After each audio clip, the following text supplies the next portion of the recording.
This is Pat Soundbites Unplugged. Unplugged.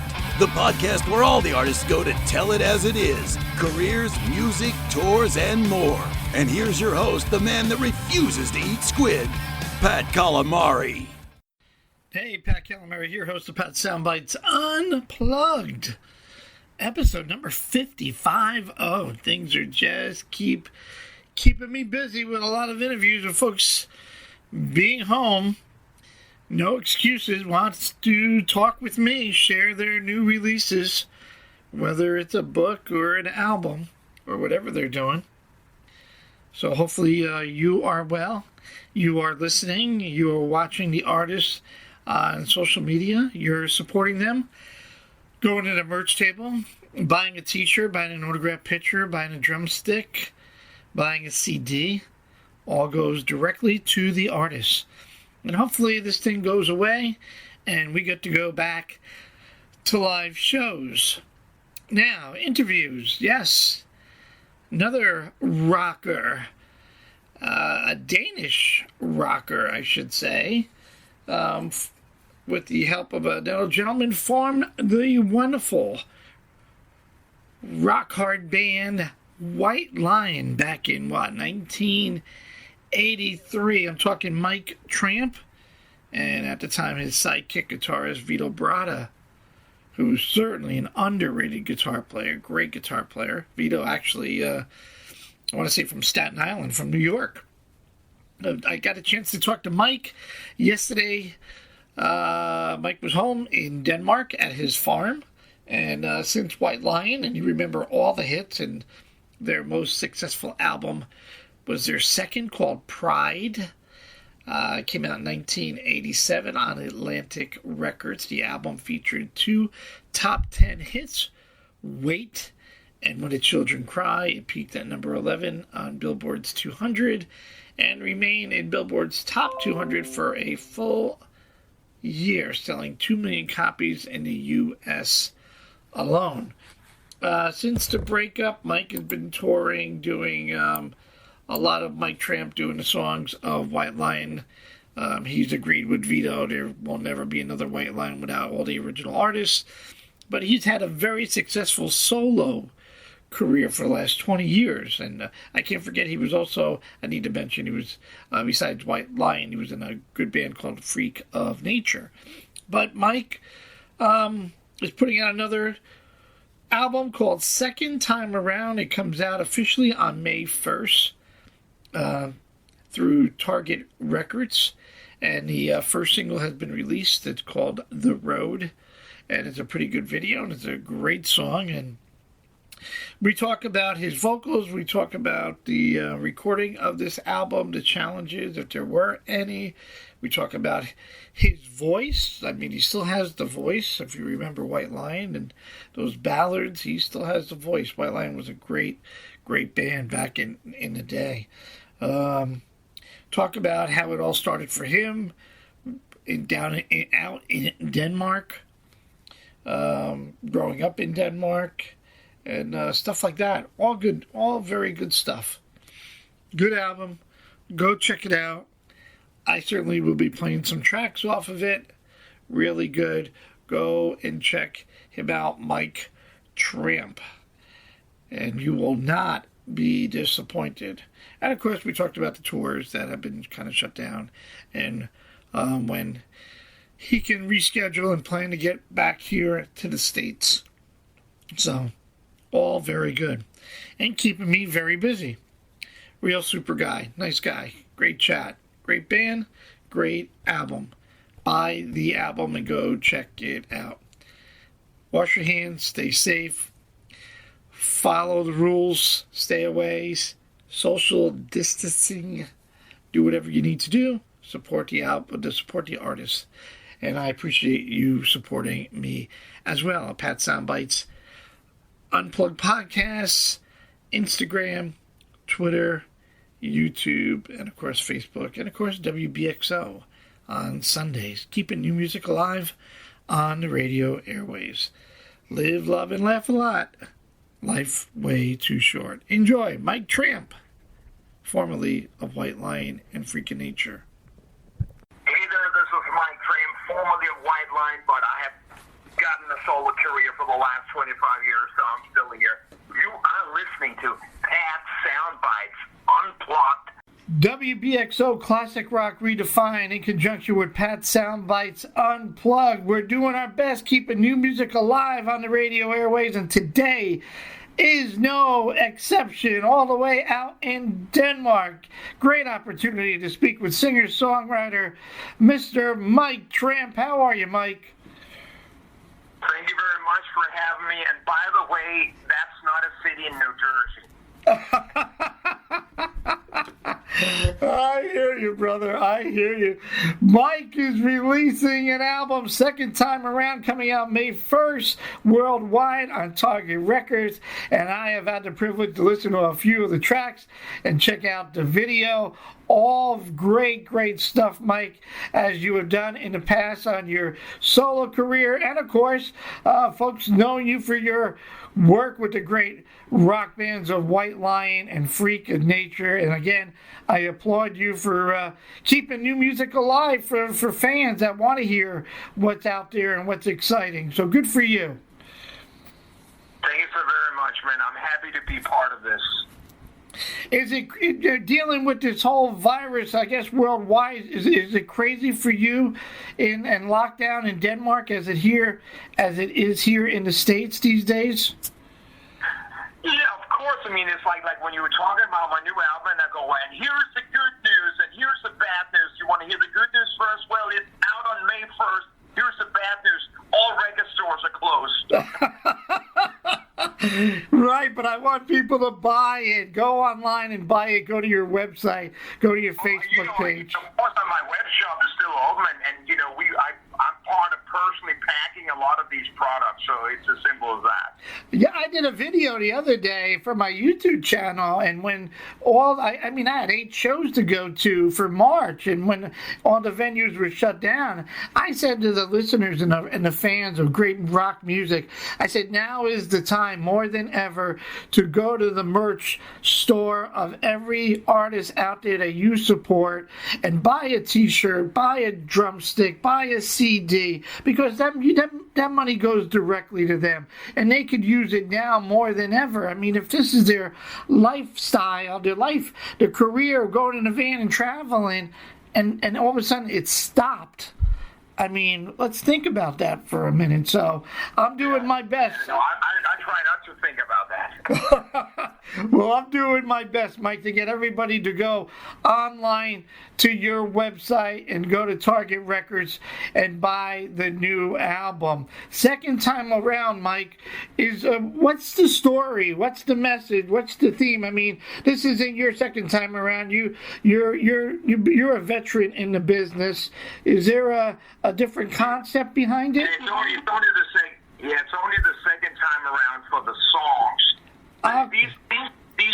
These are songs that I was working on long time ago, and then somehow it got put aside, and I got carried on with other stuff, and they kept jumping up in and out of my life from time to time, and I realized how fond I was of the songs, and I just took the time, to put them together and pick up some of the old recordings I had of the song and refurbish them, and just overall, and when I was done with it, I just had what I thought to myself, a very personal but also a very powerful album that in every which way 100% represent Mike Tramp like all the 11 other solo albums.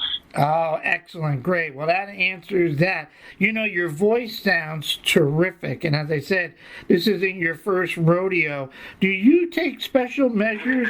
To prevent your vocals from injuries, from hurting yourself that way? No, I just try to do what I can at the present moment, and it's actually a great question, because the thing that I've sort of not just been running away from, but trying to prevent myself to even think about is I'm not out there trying to recreate my Tramp 1988 at the Meadowlands Arena.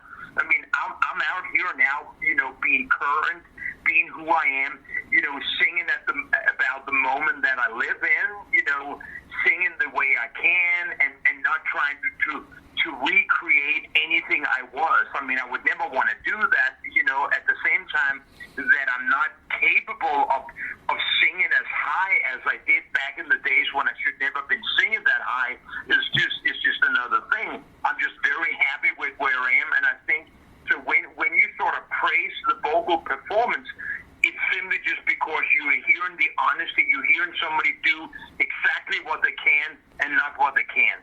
Right, and I get to ask that question quite often to great vocalists like yourself, the Paul Rogers of Bad Company, the Glenn Hugheses, the Mark Slaughters, and I go, how do you guys do this? And their answer is pretty easy. Actually hydrate and get a lot of sleep and do the best. And like you said, try not to, you're never going to be Mike Tramp of 1980s of White Lion, so do the best that you got with what you got. And you seem to do that because the vocals sound really great on this record. Talk to me about the recording of the new album. In today's technology, we're able to send WAV files back and forth, but I'm not a musician, but I would think you would miss some of the magic if you didn't have everybody together in the recording studio like back in the 80s. How did, second time around, how did that work for you in the recording? You take advantage of the technology, or were you able to get everybody in the studio together? Yeah, a bit of the both. Aiming to what you just said, of course I miss the old days. Of course I miss being in the studio for like a month and a half, hanging around, sitting in the kitchen in between takes, talking around, going out to dinner together, come back, let's do another take and stuff like that. The whole magic, when you watch the old documentaries of Zeppelin or the Stones or the old recordings and stuff like that, it's like watching, a great movie and things like that, and all that stuff is 100% gone today, So, of course, I take advantage of that. I can have one of my friends play one or two guitar tracks in Los Angeles and send them over to me. On all my albums, I've always gone in and done the basic tracks, with bass, drums, and guitar, and then taken it home after that or in a smaller studio, and then done, the vocals or some small overdubs and stuff like that. And all that is based upon that these days I sell 10,000 albums worldwide. Hey, and if it works, it works. There's only so much budget. It's simply as that. So instead, I just do, I work on the songs a lot at home, not necessarily technically, but I play the songs, because all my songs, ever since White Line and before White Line, has always been written like campfire style, acoustic guitar, Dylan-ish, Springsteen-ish. You're writing the song there. Does the song work there? Does the song have a great melody? Can you sing along with it if you walk outside the window and heard the song? And before the big drums come on and the reverb and the video and all that stuff that were part of the 80s. All songs I've written exactly the same way. I've never changed my style of writing. So, I go around and I live on a farm and I go around out in the field and I sing the song and I run the song around in my head and stuff like that. And if there's something that doesn't belong in the song, it sort of gets just deleted in there, and that's my my pre-work of the song. In the old days, that was called a rehearsal studio with a band. Right. now I have to go around and tell that myself that I'm playing ping pong with myself and judging that, because then when we finally get into the studio, we record that album in 2 days. Right. And you make it so much simpler, which is really cool. I was going to ask you what your songwriting process was, but great to hear the old campfire, grab an acoustic guitar and sit it out and play it out and figure it out and go from there. Mike, what was it like growing up in Denmark? Was your anybody in your family musically inclined, and what kind of music were you growing up to and listening to? Well, obviously this is where it all starts because, my mom, I come from a divorced family. My mom raised me and my two brothers, and from the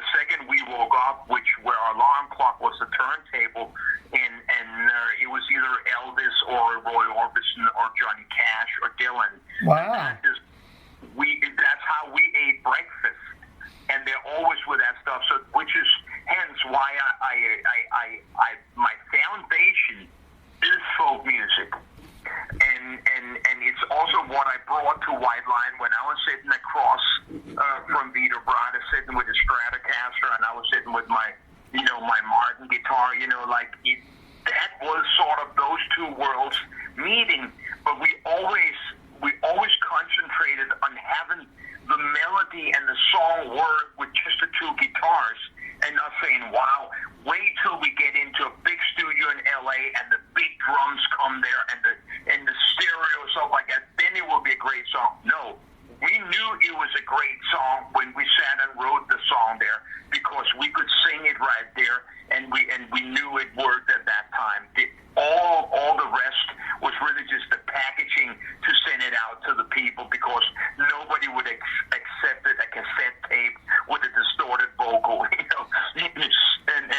that coming out. So that's just, but when you look back and when I hear some of the early cassette tapes of Vito and I writing the songs for White Lion and stuff like that, the songs are there. It's the cymbals there.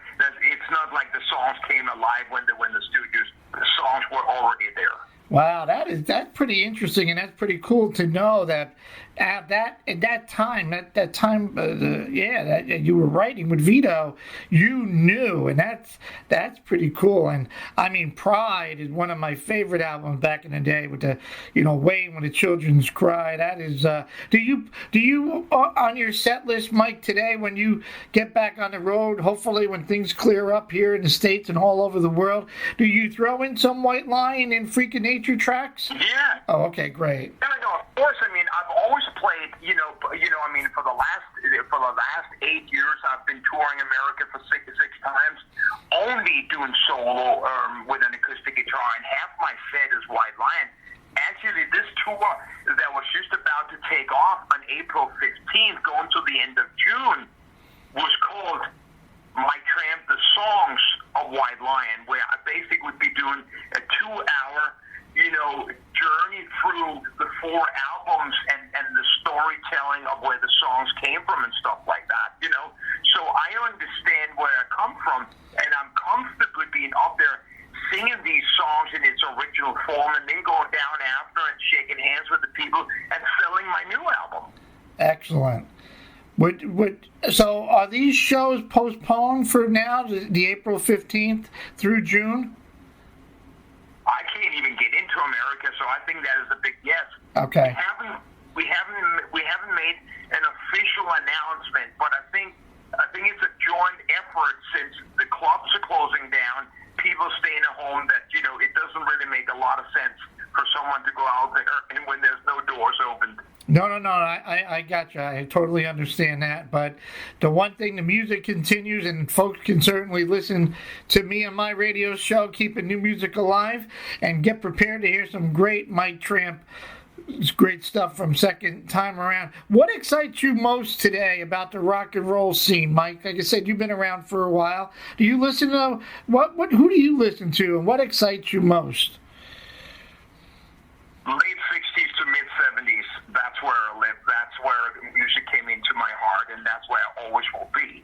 It's as simple as that. I have my own radio show back in Denmark, where every Sunday I have a 2-hour show where every week I play one band only. And for example, next week I do a 2-hour of Heart. And starting from the first albums and talking through it and going through and playing about 20 tracks of that. And I really enjoy going back there, introducing some of my favorite bands to a lot of people who have never heard these bands. The week before I was playing 2 hours of Cheap Trick, and a band that almost is unheard about in Denmark, but happens to be good friends of mine and also one of my own favorite bands. So it's great to be doing a show about bands and songs that meant so much to you. Absolutely, and I'm blessed to be able to say I know those bands and I know the music. Now that I know you're a DJ in Denmark, when you get back to the States and get to the New York area, you got to co-host a show with me. That would be fun. I'd be up for, man. Count me in. That'd be great. We play a little White Lion, we play a little Mike Tramp, we play a little Capricorn, play a little second time around. It would be a blast to have you live in the studio, maybe even perform. And in between, we'll throw more. Yeah, no, absolutely. I'm all in, Mike. I don't know. It's probably easier to plan it with you coming to the States than me going out to Denmark, but I would love to go to Denmark. That's a no-brainer. Yeah, well, never say never. Yeah, there you go. Well, I appreciate your time, my man. I hope you enjoyed the chat as much as I have.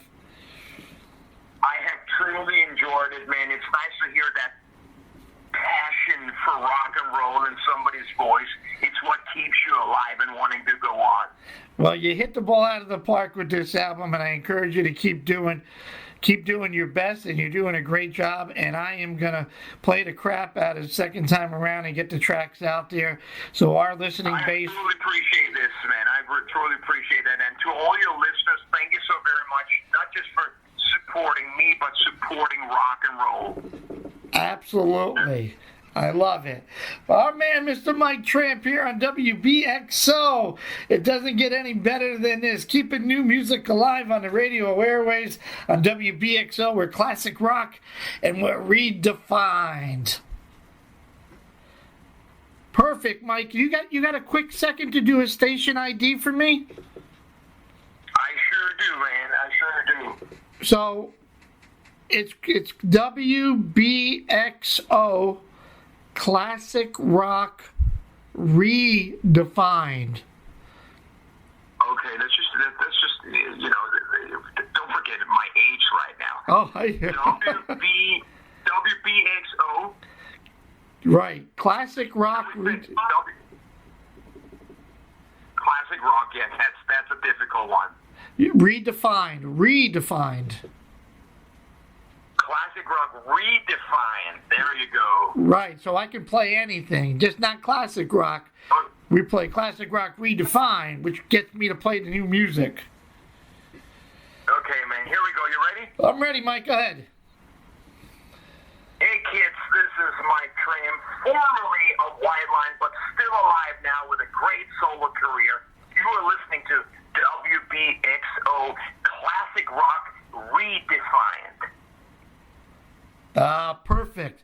Now, if I could get you one for my podcast, same thing, only it's Pat's Sound Bites Unplugged.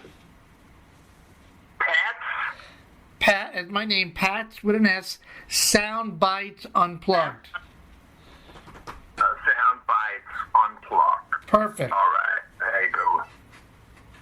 Hey, just writing it down for you. Okay. Hey there, this is Mike Tramp, formerly of White Line, but I have gotten a solo career for the last 25 years, so I'm still here. You are listening to Pat's Sound Bites Unplugged on WBXO, that classic rock defined. I love it. Great, Mike. Stay safe, my man. Wash your hands, stay safe, and I can't wait to get you in our station and go to your show and meet and hang out with you. You know what I also do? I didn't know if Jody told you, because I play new music, I came up with a dice game. And I go meet you. You roll 5 dice. And if you can total 5 of a kind in 3 rolls, I play the whole new album on my radio show. And it's been done. Wow. How cool is that? So Billy Gibbons, Alice Cooper, Cheap Trick, Night Ranger, Three Doors Down, Paul Rogers, Ann Wilson, everybody with a new album has rolled the dice. We videotape it. It takes about a minute to do, and we have a good time, and it's actually been done. And I played their new album as promised on my radio show, and it's a blast. So we gotta roll the dice with you when you get back to the States. You got that right, man. Count me in. All right, Mike. Be safe, and I'll talk to you soon. You got it, bro. Bye. Bye now.